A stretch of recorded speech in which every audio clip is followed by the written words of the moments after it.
What's up, everyone? How's it going? Angel from Double MMA, and my bad, I had a PewDiePie video on. Forgot about it. But today I have with you guys the celebration of the year. I did this last year, similar to ranking every single pay-per-view. I did MMA Awards. When I did it last year, it was kind of short. But I liked how I did it though. This year's, I don't know. I do things a little bit different this year. A little bit more simple in a sense, but I think simplicity can go a long way. But today we're gonna talk about the MMA Awards. Like I said, if you guys are new around here, be sure to subscribe, all that good stuff. Don't want to waste any more time. Let's get into it. So I'm doing a lot of my picks based off of this UFC thing that they posted, where they have like these UFC honors. I guess you can vote for the comeback, knockout, submission, event, and debut of the year. Well, I like a lot of these mentions because low-key, like, a lot of these are kind of the picks I would pick for these type of categories. But I also added two more, which are Fight of the Year and Fighter of the Year. And we'll get to those at the very end. But let's get started with Event of the Year. So in my humble opinion, I believe that the event of the year comes down to these three events: UFC 308, Holloway Topuria with the co-main Whitaker Chimaev, O'Malley Vera 2 with the co-main of Poirier Saint Denis, and UFC 300. Both of these cards were insanely stacked. The main event, well, I don't know about the main event of Vera vs 2 was that crazy, but everything before Vera 2 was insane. The knockout of Dustin Poirier on Benoit Saint Denis, Jack Della Maddalena, Chris Curtis, Peter Yan. There's a whole bunch of crazy stuff. And then obviously we have Hamza Chimaev submitting Whitaker in round 1, Topuria knocking out Holloway round 3. Insane moments. And then we have 300, which is just a legendary event. I think it's pretty easy to say that 300 is the best event, man. This shit was just insanely stacked, head to bottom, as this event should be. I'd be disappointed if it wasn't this. But I'm glad it delivered on it, because, you know, there's a lot of, like, people talking about that this wasn't going to live up to the hype, this and that. But I'm happy it did. Can't really complain too much about it.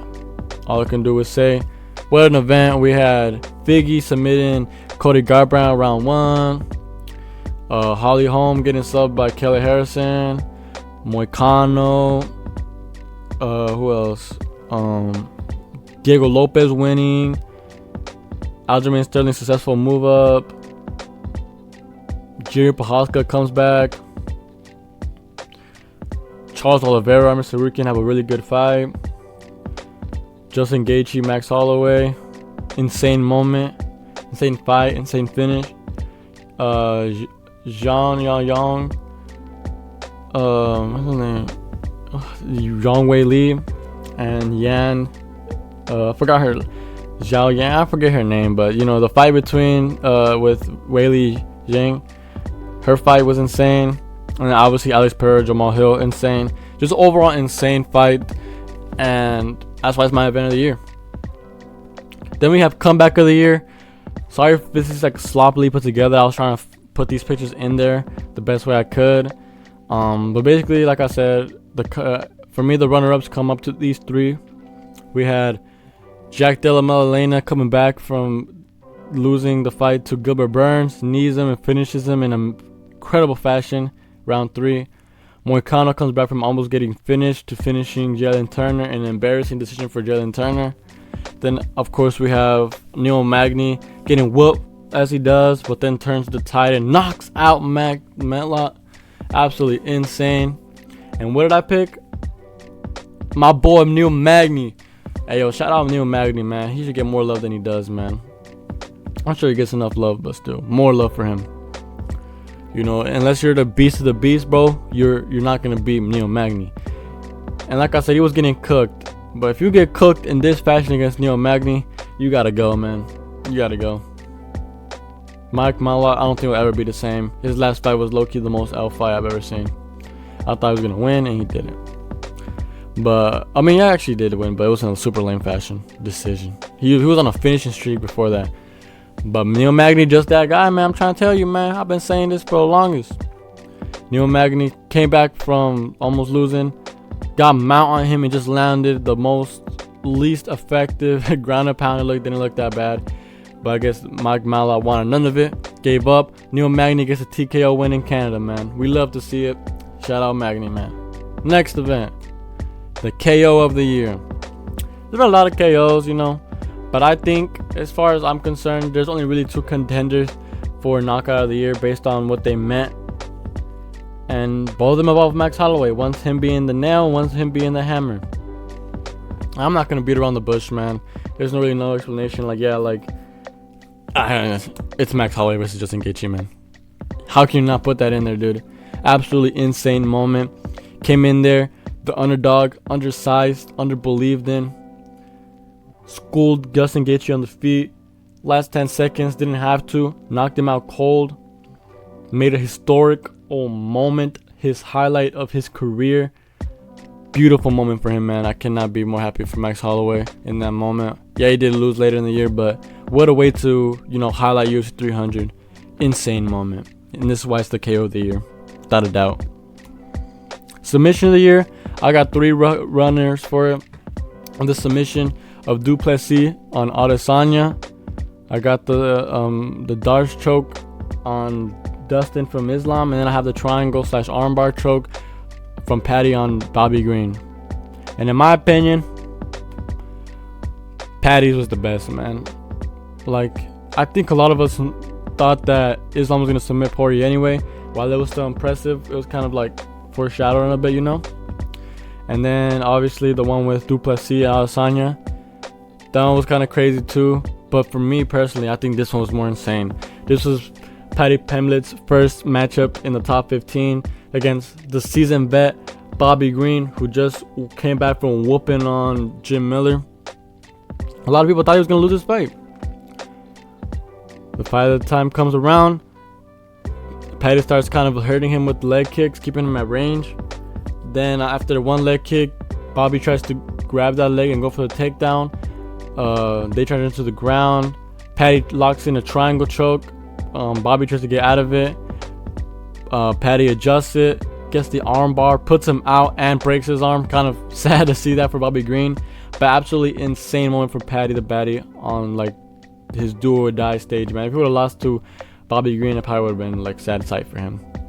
But insane finish, statement for all the ages, showing that he does belong in the top. We'll see what he does next. I'm sad he only fought 1 time this year. Hopefully next year if he's more active, I pray to God. Because if you're going to want to be a champion, bro, you got to fight more than that, man. Come on. But insane sub, my sub of the year. We have debut of the year now. And to me, it comes down to these 3 guys. Carlos Prates, Kayla Harrison, and John Silva. Fighting Nerds for having 2 inductees for mention. But in my humble opinion, it has to go to none other than Carlos Prates, man. This kid, he debuted on the Contender Series last August. His career started in February. Got a walk-off KO.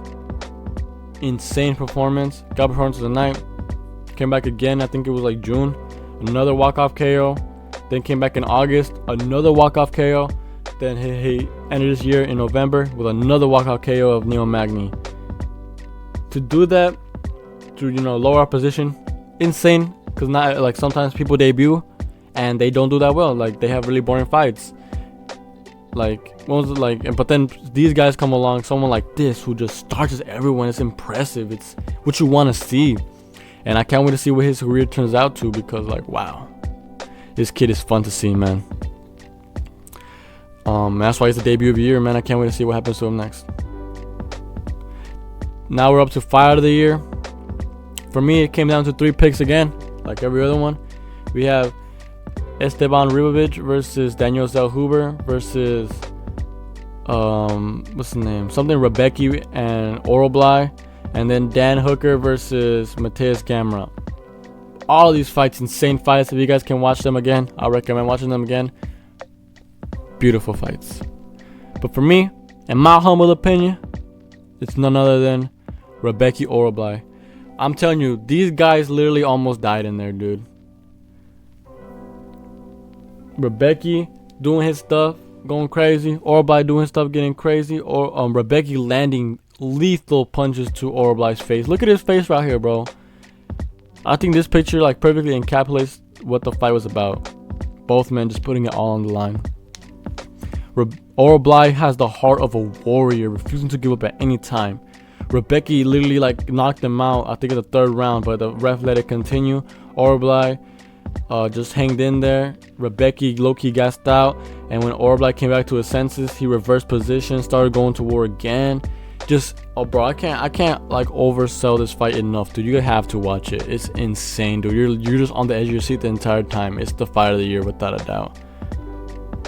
Now we reach the fight of the year, and two of these guys are locked in for like interchangeable in some people's opinion, and then some people don't agree.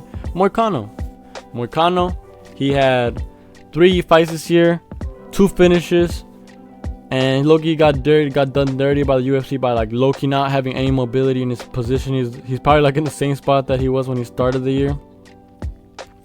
And then we have Alex Pereira, 3 title fights, 3 finishes, and then we have Ilia Topuria, 2 title fights and 2 finishes. Really impressive for both men. But if you guys see my fighters of the year, you'll know who I chose, because you know how it be. El Matador, nonetheless. He is the fighter of the year. Debate me all you want. Quantity over quality. Every single time, man. It's the level of opposition here. That's what the ultimately decided for me, is because, you know, I love my boy Alex, but if he would have knocked out Magomed Ankalaev instead of Khalil Rountree, he would have taken this spot, man. He would have knocked out number 1, number 2, and number 3 in a calendar year, dude. That's insane. But Ilia Topuria did that. He knocked out the champion and then knocked out the number 2, which now literally he knocked out number 1 and number 2. Insane feat. And it's not even that they were number 1 and number 2, because, you know, that's like one thing in itself. But he knocked out the arguable GOAT in Alexander Volkanovski and another all-time great in Max Holloway. I don't think Max Holloway can be the GOAT of featherweight when he loses to Volkanovski 2 times, unfortunately. Yeah, he's an icon and like an all-time great. Like, I'm not going to diminish anything he's accomplished, but as far as it like stacked up career-wise, you just can't like put him over Volkanovski. But that's the argument for the day. I think that Ilia Topuria is the fighter of the year just because he knocked out 2 of the greats of all time, man. Like, imagine, like, I think the best argument that I've seen online for like why Ilia deserves it is because imagine if Alex Pereira knocked out DC and then knocked out John Jones. That's what this is like in the light heavyweight. This kid is insane. His future is going to be bright, and just be grateful that you guys are here to see it, dude, because I know he gets a lot of hate, but he's just the GOAT from my opinion. He's the fighter of the year for me. And that wraps up the Angel MMA Awards of the year. If you guys agreed with me, let me know. If you guys are new here, be sure to subscribe. I'll catch you guys in the next one. Until then, peace.